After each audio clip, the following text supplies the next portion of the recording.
Hi friends, ಎಲ್ಲರಿಗೂ ನಮಸ್ಕಾರ. ಬನ್ನಿ ಫ್ರೆಂಡ್ಸ್, ಹೊಸದೇವ ಕುಟುಂಬ ಸೀರಿಯಲಿನ ಇವತ್ತಿನ ಸಂಚಿಕೆಯಲ್ಲಿ ಏನಾಗ್ತಿದೆ ಅಂತ ನೋಡ್ಕೊಬರೋಣ. ಮೊದಲಿಗೆ ಫ್ರೆಂಡ್ಸ್, ಮನೇಲೆಲ್ಲರೂ ಊಟ ಮಾಡ್ತಿರ್ಬೇಕಾದ್ರೆ ಸ್ವಾತಿ ಬರ್ತಾಳೆ.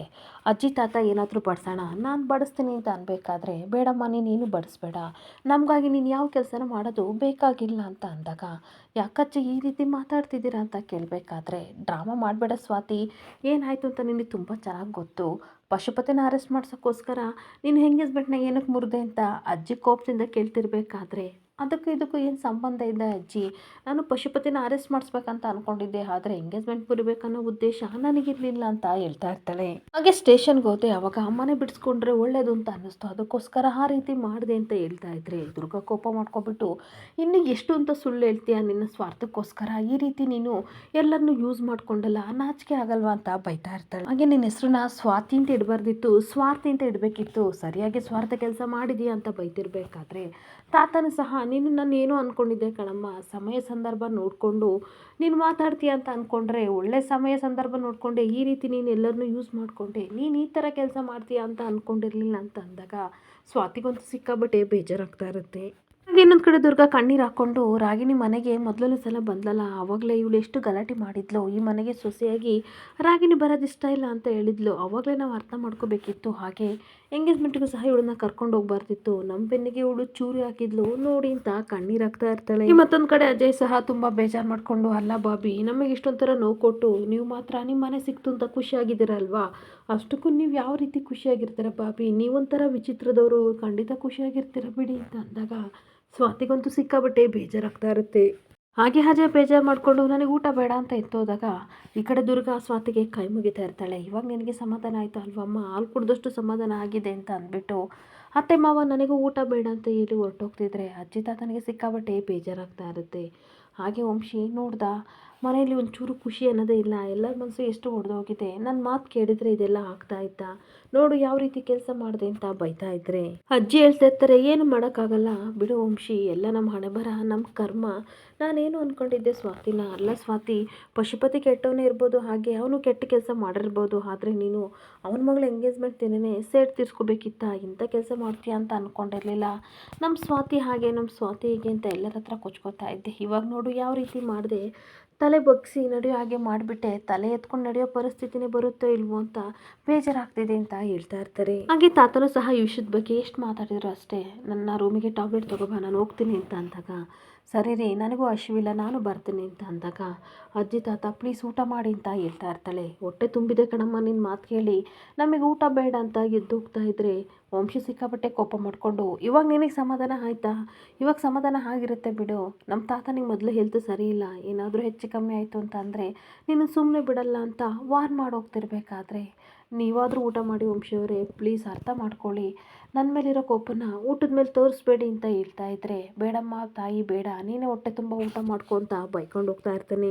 ಹಾಗೆ ಇನ್ನೊಂದು ಕಡೆ ಪಶುಪತಿ ಮನೆಗೆ ಬಂದು ಸ್ವಾತಿ ಮಾಡೋದೆಲ್ಲ ನೆನಪು ಮಾಡಿಕೊಂಡು ಸಿಕ್ಕಾಬಟ್ಟೆ ಕೋಪ ಮಾಡ್ಕೊತಿರ್ಬೇಕಾದ್ರೆ, ರಂಜನ್ ಹೇಳ್ತಾ ಇರ್ತಾನೆ, ಅಮ್ಮ ಅಪ್ಪ ಸಿಕ್ಕಾಬಟ್ಟೆ ಕೋಪ ಮಾಡ್ಕೊಂಡಿದ್ದಾರೆ, ನೀವು ಮಾತ್ರ ಹೋಗಿ ಮಾತಾಡಬೇಡಿ, ಅಕ್ಕ ಪ್ಲೀಸ್ ನೀನೇ ಹೋಗಿ ಸಮಾಧಾನ ಮಾಡಿ ಅಂತ ಅಂದಾಗ, ಇರು ರಂಜನ್ ನನಗೂ ಏನು ಮಾತಾಡಬೇಕಂತ ಗೊತ್ತಾಗಿಲ್ಲ, ಸ್ವಲ್ಪ ಹೊತ್ತಿರು ಅಂತ ಅಂದಾಗ, ಈ ಕಡೆ ರಂಜನಮ್ಮ ಹೇಳ್ತಾ ಇರ್ತಾರೆ, ಇರು ನಾನೇ ಹೋಗಿ ಮಾತಾಡ್ತೀನಿ ಅಂತ ಅಂದ್ಬಿಟ್ಟು ರೀ ಅಂತ ಕರೆದಾಗ, ಪಶುಪತಿ ದಪ್ಪ ಕಣ್ಣು ಬಿಟ್ಕೊಂಡು ತನ್ನ ಹೆಂಡತಿ ಮುಖನ ನೋಡ್ತಿರ್ಬೇಕಾದ್ರೆ ಅವಳಿಗಂತೂ ಸಿಕ್ಕಾಬಟ್ಟೆ ಶಾಕ್ ಆಗ್ತಾ ಇರುತ್ತೆ. ಹಾಗೆ ರಾಗಿಣಿ ಬಂದು ಹೇಳ್ತಾ ಇರ್ತಾಳೆ, ಅಪ್ಪ ಪ್ಲೀಸ್ ಆಗಿದ್ದನ್ನೆಲ್ಲ ನೆನ್ಪು ಮಾಡಿಕೊಂಡು ಎಷ್ಟೊತ್ತು ಅಂತ ಕೂತ್ಕೋತೀರಾ, ಆಗಿದ್ದಾಗೋಯ್ತು, ದಯವಿಟ್ಟು ಸ್ನಾನ ಮಾಡಿ ಫ್ರೆಶ್ ಅಪ್ ಆಗಿ ಬನ್ನಿ, ಬಟ್ಟೆನ ಚೇಂಜ್ ಮಾಡ್ಕೊಳ್ಳಿ ಅಂತ ಅಂದಾಗ, ಸಿಕ್ಕಾಬಟ್ಟೆ ಕೋಪ ಮಾಡಿಕೊಂಡು ಲೈಟರ್ನ ತಾಂಡು ಬೆಂಕಿ ಹಚ್ಚುತ್ತಾ ಇರ್ತಾನೆ. ಹಾಗೆ ಲೈಟರಲ್ಲಿ ತಾನು ಪೊಲೀಸ್ ಸ್ಟೇಷನ್ಗೆ ಹಾಕ್ಕೊಂಡೋಗಿರೋ ಬಟ್ಟೆನ ಬಿಚ್ಚಾಕ್ಬಿಟ್ಟು ಸುಟ್ಟಾಕ್ತಿದ್ರೆ ಇವರಿಗೆಲ್ಲ ಸಿಕ್ಕಾಬಟ್ಟೆ ಶಾಕ್ ಆಗ್ತಾ ಇರುತ್ತೆ. ಅಪ್ಪ ಏನು ಮಾಡ್ತಿದ್ದೀರಾ ಅಂತ ರಂಜನ್ ಕೇಳ್ತಿರ್ಬೇಕಾದ್ರೆ, ಮಾತಾಡಬೇಡ ನೀನು ಅಂತ ಕಿರ್ಚಾಡ್ತಾ ಇರ್ತಾನೆ. ಹಾಗೆ ರಾಗಿಣಿ, ಅಪ್ಪ ಪ್ಲೀಸ್ ಸಮಾಧಾನ ಮಾಡ್ಕೊಳ್ಳಿ, ಏನು ಮಾಡ್ತಿದ್ದೀರಾ ಅಂತ ಅನ್ಬೇಕಾದ್ರೆ, ಆ ಸ್ವಾತಿ ನನ್ನ ಈ ಜೀವನದಲ್ಲಿ ಮರಿಬಾರ್ದು ಅಂಥ ಗಿಫ್ಟ್ನ ನನಗೆ ಕೊಟ್ಲು, ಅಂಥ ಘಟನೆ ನನ್ನ ಲೈಫಲ್ಲಿ ನಡೆದೋಯ್ತು ಅಂತ ಕೋಪ ಮಾಡಿಕೊಂಡು ಹೇಳ್ತಾ ಇರ್ತಾನೆ. ಹಾಗೆ ಆ ಸ್ವಾತಿ ನನ್ನನ್ನು ಜೈಲಿಗೆ ಕಳಿಸಿದ್ಲು, ನನ್ನ ಕೈಯಾರೆ ನನ್ನ ಬಟ್ಟೆ ಎಲ್ಲ ಬಿಚ್ಚಿ ಪೊಲೀಸ್ ಸ್ಟೇಷನ್ ಕಂಬಿ ಎಳ್ಸೋಂಗೆ ಮಾಡಿದ್ಲು, ಸಾಲದಕ್ಕೆ ನನ್ನ ಕೈಯಾರೆ ಅವಳ ಮನೆ ಆಸ್ತಿ ಪತ್ರಕ್ಕೆ ಎಲ್ಲ ಇಸ್ಕೊಂಡ್ಲು, ಇಷ್ಟೆಲ್ಲ ಅವಮಾನ ಆದರೂ ನಾನು ಹೇಗೆ ಸುಮ್ಮನಿರಲಿ ಅಂತ ಕಿರ್ಚಾಡ್ತಾ ಇರ್ತಾನೆ. ಈ ಮಲ್ಲಿಕಾ ಯಾಕ್ರಿ ಹಿಂಗೆ ಆಡ್ತಿದ್ದೀರಾ ಅಂತ ಅಂದಾಗ ಬಾಯ್ ಮುಚ್ಚು ಮಲ್ಲಿಕಾ, ಸ್ವಾತಿ ನನಗೆ ಎಷ್ಟು ಅವಮಾನ ಮಾಡಿದ್ದಾಳೆ, ಅವಳಿಗೆ ನಾನು ತಿರುಗೇಟು ಕೊಡಲೇಬೇಕು, ಅವಳ ಮೇಲೆ ಸೇಡನ್ನ ತೀರಿಸ್ಕೋಬೇಕು, ಹತ್ತು ಹತ್ತು ಕೊರಗಿ ನನ್ನ ಕಾಲು ಹಿಡ್ಕೋಬೇಕು ಅಂತ ಪರಿಸ್ಥಿತಿನ ಸೃಷ್ಟಿ ಮಾಡ್ತೀನಿ, ಆವಾಗಲೇ ನನಗೆ ಸಮಾಧಾನ ನೆಮ್ಮದಿ ಸಿಗೋದು ಅಂತ ಪಶುಪತಿ ಕೂಗಾಡ್ತಾ ಇರ್ತಾನೆ. ಹೀಗೆ ಮಲ್ಲಿಕಾ ಹೋಗಿ ಸಮಾಧಾನ ಮಾಡ್ತಾ ಇರ್ತಾಳೆ. ಏನ್ರಿ ಇಷ್ಟೆಲ್ಲ ಅವಮಾನಗಳಾಗಿದೆ, ಮರ್ಯಾದೆ ಹೋಗಿದೆ, ನಮ್ಮ ಮಗಳ ಎಂಗೇಜ್ಮೆಂಟ್ ನಿಂತಿದೆ, ನೀವು ಪೊಲೀಸ್ ಸ್ಟೇಷನ್ಗೆ ಹೋಗಿದ್ದೀರಾ, ಆದರೂ ಸಹ ನಿಮಗೆ ಬುದ್ಧಿ ಬಂದಿಲ್ವಾ, ಆ ಹುಡುಗಿ ಮೇಲೆ ಸೇಡ್ ತೀರಿಸ್ಕೊತೀನಿ ಅಂತ ಹೋಗ್ತಿದ್ದೀರಲ್ಲ, ದಯವಿಟ್ಟು ಇದನ್ನೆಲ್ಲ ಬಿಟ್ಬಿಟ್ಟು ಒಳ್ಳೆ ರೀತಿಲೇ ಬದುಕನ ಕಣ್ರಿ ಅಂತ ಹೇಳ್ತಾ ಇದ್ರೆ ಈ ಕಡೆ ರಂಜನ್ ಸಿಕ್ಕಾಬಿಟ್ಟೆ ಕೋಪ ಮಾಡಿಕೊಂಡು, ಅಮ್ಮ ಏನು ಮಾತಾಡ್ತಿದ್ದೀರಾ, ನಿಮ್ಮ ತಲೆಯಲ್ಲಿ ಬುದ್ಧಿ ಇಲ್ವಾ, ಅಪ್ಪ ನಮಗೋಸ್ಕರ ಎಷ್ಟು ಕಷ್ಟಪಡ್ತಿದ್ದಾರೆ ಅಂಥದ್ರಲ್ಲಿ ಆ ಸ್ವಾತಿನ ವಹಿಸ್ಕೊಂಡು ಮಾತಾಡ್ತಿದ್ದೀರಾ ಅಂತ ಬೈತಾ ಇರ್ತಾನೆ. ಇಷ್ಟೆಲ್ಲ ನಮಗೆ ಕಷ್ಟ ಕೊಟ್ಟದವಳ ಬಗ್ಗೆ ನೀನು ಕರುಣೆ ತೋರಿಸ್ತಿದ್ಯಲ್ಲ, ನಿನಗೇನು ಅನ್ಸಲ್ವಾ ಅಮ್ಮ ಅಂತ ಬೈತಿರ್ಬೇಕಾದ್ರೆ, ಆಗಲ್ಲ ರಂಜನ್ ಅಂತ ಮಲ್ಲಿಕಾ ಹೇಳಕ್ಕೆ ಹೋಗ್ತಿರ್ಬೇಕಾದ್ರೆ ರಾಗಿಣಿ ಸಹ ಹೇಳ್ತಾ ಇರ್ತಾಳೆ, ಅಷ್ಟೆಲ್ಲ ಕಷ್ಟ ಕೊಟ್ಟಿದ್ದಾಳೆ, ಅಪ್ಪನಿಗೆ ಅವಮಾನ ಮಾಡಿದ್ದಾಳೆ, ನಿನಗೆ ನಮಗೆ ಸಪೋರ್ಟ್ ಮಾಡೋಕ್ಕೆ ಇಷ್ಟ ಇಲ್ಲ ಅಂತಂದರೆ ಸುಮ್ಮನೆ ಇರು, ಆದರೆ ಆ ಸ್ವಾತಿನ ವಹಿಸ್ಕೊಂಡು ಅಪ್ಪನ ಮುಂದೆ ಮಾತಾಡಬೇಡ, ಅಪ್ಪನ ಕಷ್ಟ ನಿನಗೆ ಅರ್ಥ ಆಗ್ತಿಲ್ವಾ ಅಂತ ರಾಗಿಣಿನೂ ಬೈತಾ ಇರ್ತಾಳೆ. ಹಾಗೆ ಮಲ್ಲಿಕಾ ಹೇಳ್ತಾ ಇರ್ತಾಳೆ, ಏನಾದರೂ ಮಾಡ್ಕೊಳ್ಳಿ, ನಿಮಗೆ ಈ ಜನ್ಮದಲ್ಲಿ ಬುದ್ಧಿ ಬರಲ್ಲ ಅಂತ ಹೋಗ್ತಾ ಇರಬೇಕಾದ್ರೆ ಅಪ್ಪ ಪ್ಲೀಸ್ ಸಮಾಧಾನ ಮಾಡ್ಕೊಳ್ಳಿ, ಕುಡಿಯೋಕೆ ಏನಾದರೂ ನೀರು ತರಲ್ಲ ಅಂತ ಅಂದ್ಬಿಟ್ಟು ಕೋಲ್ಡ್ ವಾಟರ್ ತಗೋಬೇಕು ಅಂತ ಅಂದಾಗ ರಂಜನ್ ತರಕ್ಕೆ ಅಂತ ಹೋಗ್ತಾ ಇದ್ದಾಗ ಅಷ್ಟೊತ್ತಿಗೆ ಅಜಯ್ ಮನೆಗೆ ಬರ್ತಾನೆ. ಮಾವ ಅಂತ ಕೂಗಿದ ತಕ್ಷಣ ಈ ಕಡೆ ಪಶುಪತಿಗೆ ಮತ್ತಷ್ಟು ಬೇಜಾರಾಗ್ತಾ ಇರುತ್ತೆ. ಹಾಗೆ ಪಶುಪತಿನ ನೋಡ್ಬಿಟ್ಟು ಮಾವ ಹೇಗಿದ್ದೀರಾ ಅಂತ ಅಂದಾಗ ಅವನಿಗೆ ಸಿಕ್ಕಾಬಟ್ಟೆ ಕೋಪ ಬರ್ತಾ ಇರುತ್ತೆ. ಹಾಗೆ ಬಾಬಿ ಮನೇಲಿ ನಾರ್ಮಲ್ ಆಗೇ ಇದ್ರು, ಈ ಥರ ಚೌಟ್ರಿಗೆ ಬಂದು ಈ ರೀತಿ ಎಲ್ಲ ತೊಂದರೆ ಕೊಡ್ತಾರೆ ಅಂತ ನನಗೂ ಗೊತ್ತಿರಲಿಲ್ಲ, ರಿಯಲಿ ಸಾರಿ ಅಂತ ಅನ್ಬೇಕಾದ್ರೆ ಸ್ವಾತಿ ಪರ ಮಾತಾಡಕ್ಕೆ ಬಂದಿದೆಯೋ ಅಥವಾ ನನ್ನನ್ನು ವಿಚಾರಿಸ್ಕೊಂಡು ಹೋಗಿ ಬಂದಿದೆಯೋ ಅಂತ ಪಶುಪತಿ ಕೂಗಾಡ್ತಾ ಇರ್ತಾನೆ. ಹಾಗೆ ಅಜಯ್ ಹೇಳ್ತಾ ಇರ್ತಾನೆ, ನಿಮ್ಮನ್ನೇನು ಕಾಡ್ಕೊಳ್ಳಿ ಮಾವ, ನೀವು ನನಗೆ ದೇವ್ರು ಕೊಟ್ಟಿರೋ ಮಾವ ಅಂತ ಅಂದಾಗ ಅಂದಮೇಲೆ ಸ್ವಾತಿ ನಿನಗೆ ಗೊತ್ತಿಲ್ಲದಲ್ಲೇ ಇಂಥ ಕೆಲಸ ಎಲ್ಲ ಮಾಡಿದ್ಲ, ನೀನೇನು ಮಾಡ್ತಿದ್ದೆ, ಮನೇಲಿ ಅವಳನ್ನ ಅಬ್ಸರ್ವ್ ಮಾಡಲಿಲ್ವಾ ಅಂತ ಬೈತಾ ಇರ್ತಾನೆ. ಏ ಸ್ವಾತಿನ ಮನೆಯಿಂದ ಆಚೆ ಹಾಕ್ತೀನಿ ಹಾಗೆ ಹೇಗೆ ಅಂತ ನನ್ನ ಹತ್ರ ಜಂಬ ಕೊಚ್ಕೊಂಡಲ್ಲ, ಇವಾಗ ಏನು ಮಾಡಿದೆ, ನೀನೇನು ಮಾಡೋಕ್ಕಾಗಲಿಲ್ಲ, ನಿನ್ನ ಕೈಲಿ ಏನೂ ಕಿಸಿಯೋಕ್ಕಾಗಲಿಲ್ಲ, ನನಗಂತೂ ಈ ಮದುವೆನ ಕ್ಯಾನ್ಸಲ್ ಮಾಡಬೇಕು ಅಂತ ಅನ್ನಿಸ್ತಿದೆ ಅಂತ ಅಂದಾಗ ಮಾವ ಪ್ಲೀಸ್ ಆ ರೀತಿ ಮಾಡಬೇಡಿ, ಮದುವೆನ ಕ್ಯಾನ್ಸಲ್ ಮಾಡಬೇಡಿ ಅಂತ ಅಂದಾಗ ಆ ಸ್ವಾತಿ ಯಾವತ್ತ ಮನೆ ಬಿಟ್ಟು ಹೋಗ್ತಾಳೋ ಅವತ್ತಷ್ಟೇ ನಿನಗೂ ರಾಗಿಣಿಗೂ ಮದುವೆ ಅಂತ ಹೇಳಿ ಹೊರಟೋಗ್ತಿದ್ರೆ ಇವನಿಗಂತೂ ಸಿಕ್ಕಾಬಟ್ಟೆ ಟೆನ್ಷನ್ ಆಗ್ತಾ ಇರುತ್ತೆ. ಈ ಅಜಯ್ ರಾಗಿಣಿ ಕೈ ಹಿಡ್ಕೊಂಡು ಪ್ಲೀಸ್ ಈ ರೀತಿ ಎಲ್ಲ ಹೇಳ್ತಿದ್ರೆ ಮಾವ ಅವ್ರೇನೋ ಕೋಪ್ತಲ್ಲಿದ್ದಾರೆ, ನೀನಾದರೂ ಅರ್ಥ ಮಾಡಿಸು, ಮದುವೆನ ಕ್ಯಾನ್ಸಲ್ ಮಾಡ್ಕೋಬೇಡ ಅಂತ ಅಂದಾಗ ಅಪ್ಪ ಹೇಳ್ತಾ ಇರೋದು ಕರೆಕ್ಟ್ ಆಗಿದೆ, ಆ ಸ್ವಾತಿ ಮನೆಯಿಂದ ಯಾವತ್ತು ಆಚೆ ಹೋಗ್ತಾಳೋ ಅವತ್ತು ಆ ಮನೆ ಸೊಸೆಯಾಗಿ ನಾನು ಬರ್ತೀನಿ, ಅಲ್ಲಿವರೆಗೂ ನಾನು ಬರಲ್ಲ, ನಿಮ್ಮಮ್ಮ ಮತ್ತು ನೀನು ಕೂತ್ಕೊಂಡು ಯೋಚನೆ ಮಾಡಿ ಡಿಸಿಷನ್ ತೊಗೊಳ್ಳಿ ಅಂತ ಹೊರಟೋಗ್ತಾ ಇದ್ದರೆ ಇವನಿಗಂತೂ ಸಿಕ್ಕಾಬಟ್ಟೆ ಟೆನ್ಷನ್ ಆಗ್ತಾ ಇರುತ್ತೆ. ಹಾಗೆ ಅಷ್ಟೊತ್ತಿಗೆ ರಂಜನ್ ಸಹ ತನ್ನ ಕೈಲಿರೋ ಕೋಲ್ಡ್ ವಾಟರ್ನ ಕೊಟ್ಟು ಕುಡಿದು ಸ್ವಲ್ಪ ಕೂಲ್ ಆಗು ಅಂತ ಹೇಳಿ ಹೊರಟೋಗ್ತಾ ಇರ್ತಾನೆ. ಹಾಗೆ ಅಜಯ್ ಸಿಕ್ಕಾಬಟ್ಟೆ ಯೋಚನೆ ಮಾಡ್ತಾ ಇರ್ತಾನೆ, ಅಲ್ಲ ಬಾಬಿನ ಮನೆಯಿಂದ ಆಚೆ ಹಾಕು ಅಂತ ಹೇಳ್ತಿದ್ದಾರಲ್ಲ, ಈ ಕೆಲಸ ನನ್ನ ಕೈಲಿ ಮಾಡೋಕ್ಕಾಗುತ್ತಾ, ಮನೇಲಿ ನೋಡಿದರೆ ಎಲ್ಲರಿಗೂ ಅವ್ರಿಗೆ ಕಂಡ್ರೆ ಸಿಕ್ಕಾಬಟ್ಟೆ ಇಷ್ಟ, ನಿಜವಾಗ್ಲೂ ನನ್ನ ಕೈಲಿ ಬಾಬಿನ ಮನೆಯಿಂದ ಆಚೆ ಹಾಕೋಕ್ಕಾಗುತ್ತಾ ಅಂತ ಟೆನ್ಷನ್ ಮಾಡಿಕೊಂಡು ಕೋಲ್ಡ್ ವಾಟರ್ ಕುಡಿತಾ ಇರ್ತಾನೆ. ಇನ್ನೊಂದು ಕಡೆ ವಂಶಿ ರೂಮಲ್ಲಿ ಬಂದು ಯೋಚನೆ ಮಾಡ್ತಿರ್ಬೇಕಾದ್ರೆ ಸ್ವಾತಿ ಊಟ ತೊಗೊಂಡು ಬರ್ತಾಳೆ. ನೋಡಿ ಕೋಪ ಮಾಡಿಕೊಂಡ್ರೆ ಹಸಿವು ಕಡಿಮೆ ಆಗಲ್ಲ, ಉಪವಾಸ ಇದ್ದರೆ ನಿಮ್ಮ ಹೊಟ್ಟೆ ಹಾಳಾಗುತ್ತೆ, ಹಾಗೆ ಹೆಲ್ತ್ ಅಪ್ಸೆಟ್ ಆಗುತ್ತೆ, ದಯವಿಟ್ಟು ಸ್ವಲ್ಪ ಊಟ ಮಾಡಿ ಅಂತ ಊಟ ಕೊಡ್ತಾ ಇರ್ತಾಳೆ. ಹಾಗೆ ವಂಶಿ ಕೋಪ ಮಾಡಿಕೊಂಡು ಊಟ ಬೇಡ ಅಂತಲೇ ಎದ್ದು ಬಂದಿದ್ದೀನಿ ಅಂದಮೇಲೆ ಊಟ ಬಂದಿದೆಯಲ್ಲ, ನಿನಗೇನು ಅನ್ಸಲ್ವಾ, ಇಷ್ಟೆಲ್ಲ ನಡೆದಿದ್ರು ಸಹ ಏನೂ ಆಗಿಲ್ಲ ಅನ್ನೋ ರೀತಿ ಇದೆಯಲ್ಲ, ಏನು ಅನ್ಬೇಕು ನಿನಗೆ ಅಂತ ಅಂದಾಗ, ಅಲ್ಲ ವಂಶಿ ಅವರೇ, ಆ ಪಶುಪತಿ ರಾಗಿಣಿ ಎಷ್ಟು ಕೆಟ್ಟವ್ರು ಅಂತ ನಿಮಗೂ ಚೆನ್ನಾಗಿ ಗೊತ್ತು, ಅವರೇನು ತಪ್ಪೇ ಮಾಡಿಲ್ಲ, ನಾನು ಮಾತ್ರ ತಪ್ಪು ಮಾಡಿದ್ದೀನಿ ಅನ್ನೋ ರೀತಿ ಹೇಳ್ತಿದ್ದೀರಲ್ಲ, ಹಾಗಾದರೆ ನಾನು ಹೇಳಿದ ತಪ್ಪು ಅಂತ ಅನ್ಬೇಕಾದ್ರೆ ನೀನೇನಾದರೂ ಮಾಡ್ಕೋ, ಆದರೆ ಅಜ್ಜಿ ತಾತನ ಮರ್ಯಾದೆ ಹೋಯ್ತು, ನನಗೆ ಅದನ್ನು ಸಹಿಸೋಕ್ಕಾಗ್ತಿಲ್ಲ ಅಂತ ಕೂಗಾಡ್ತಾ ಇರ್ತಾನೆ.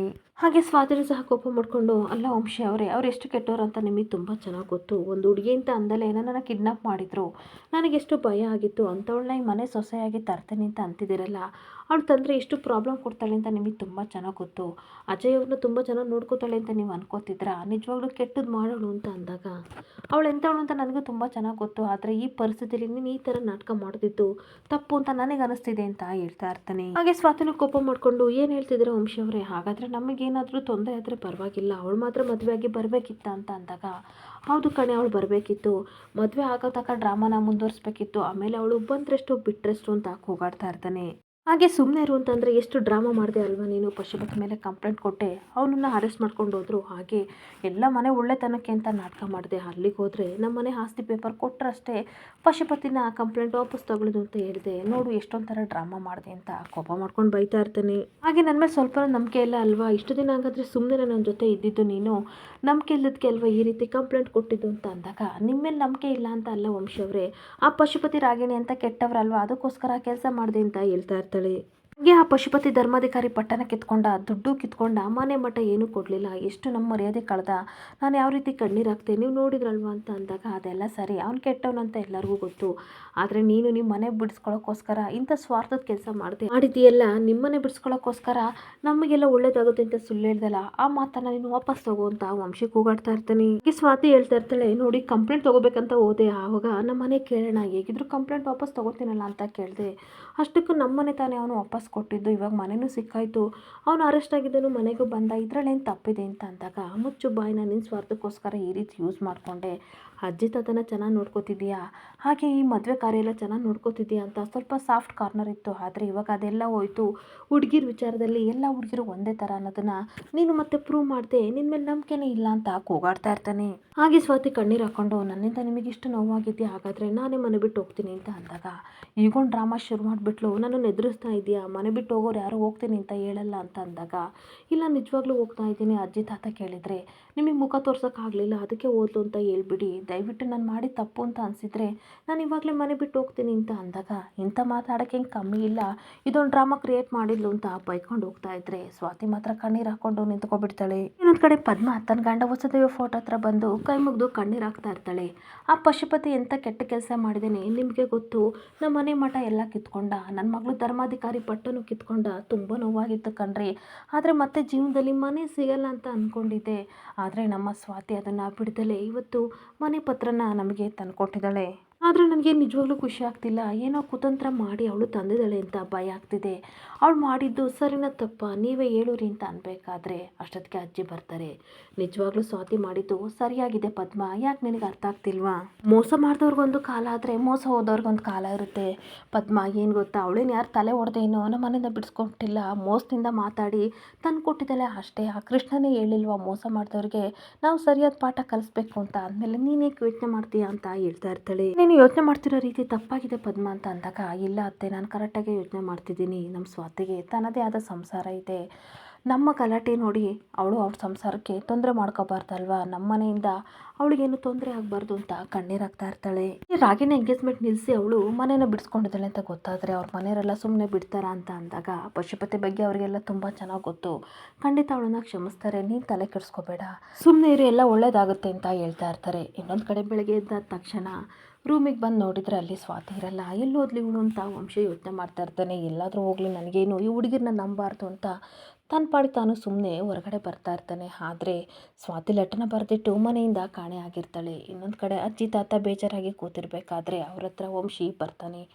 ಇನ್ನೊಂದು ಕಡೆ ವಂಶಿನೂ ಮತ್ತು ಸ್ವಾತಿನೂ ಮಾತಾಡಿಸ್ಬೇಕಂತ ಮನೆ ಹೊರಗಡೆ ಪದ್ಮ ಮತ್ತು ಅಜ್ಜಿ ಕಾಯ್ತಾ ಇದ್ದರೆ, ಈ ಕಡೆ ಸ್ವಾತಿ ಅಜ್ಜಿ ಕೈ ತುಂಬ ಗೋಮಾಳನ ಸಿಗಿಸ್ಕೊಂಡು ತಿಂತಾ ಇರ್ತಾರೆ. ಆ ಬೋಟಿ ತಿನ್ನೋದನ್ನು ನೋಡಿ ಸ್ವಲ್ಪ ಸಮಾಧಾನ ಮಾಡ್ಕೊಳ್ಳಿ, ಆಮೇಲೆ ತಿಂದಿರಂತೆ, ಈಗ ಹಳೆಯಂದ್ರು ಬರ್ತಾರೆ ಅಂತ ಅಂದಾಗ, ಸುಮ್ಮನೆ ಇರೇ ಪದ್ಮ, ಬಂದರು ಬರ್ತಾರೆ, ಅವರೇನು ಅನ್ನಲ್ಲ, ಆದರೆ ಈ ಗೀತಾ ನೋಡಿದ್ರೆ ನನ್ನನ್ನು ಬೈತಾಳೆ ಅಂದಾಗ ಅವಳು ಹೋದ್ಮೇಲೆ ತಿನ್ನಿರಂತೆ, ಮುಚ್ಚಿಟ್ಕೊಳ್ಳಿ ಅಂತ ಪದ್ಮ ಹೇಳ್ತಾ ಇರ್ತಾಳೆ. ಹಾಗೆ ಇನ್ನೊಂದು ಕಡೆ ವಂಶಿ ಬಂದ ತಕ್ಷಣ ಹಳಿ ಅಂದರೆ ಒಂದು ನಿಮಿಷ ನಮ್ಮ ಸ್ವಾತಿ ಮಾಡಿದ್ದಕ್ಕೆ ದಯವಿಟ್ಟು ಕ್ಷಮಿಸಿ, ಬೇಜಾರಾಗಿದೆ ಅಂತ ಅನ್ಬೇಕಾದ್ರೆ ಮನೇಲಿ ಎಲ್ಲರಿಗೂ ಸಿಕ್ಕಾಬಟ್ಟೆ ಬೇಜಾರಾಗಿದೆ, ಎಲ್ಲರ ಮುಖ ನೋಡೋಕ್ಕಾಗ್ತಿಲ್ಲ ಅಂದಾಗ, ದಯವಿಟ್ಟು ಅಳ್ಪರವಾಗಿ ನಾನು ಸಾರಿ ಕೇಳ್ತೀನಿ, ಆ ಪಶುಪತಿ ರಾಗಿಣಿ ತುಂಬ ಕೆಟ್ಟವರು, ಈ ಮನೆಗೆ ಸೊಸೆಯಾಗಿ ಬಂದರೆ ಏನಾದರೂ ಮನೇನ ಹಾಳು ಮಾಡ್ತಾರೆ ಅನ್ನೋ ಉದ್ದೇಶ ಇಟ್ಕೊಂಡು ನನ್ನ ಮಗಳು ಇಂಥ ಕೆಲಸ ಮಾಡಿದ್ದಾಳೆ, ದಯವಿಟ್ಟು ಅವಳನ್ನು ಕ್ಷಮಿಸಿ ಅಂತ ಈ ಕಡೆ ಪದ್ಮ ಕೇಳ್ತಾ ಇದ್ರೆ, ಏನು ಮಾತಾಡದೆ ಸೈಲೆಂಟಾಗಿ ವಂಶಿ ನಿಂತ್ಕೋತಾನೆ. ಇಲ್ಲಿಗೆ ಸಂಚಿಕೆ ಎಂಡ್ ಆಗ್ತಿದೆ. Thank you for the watching friends.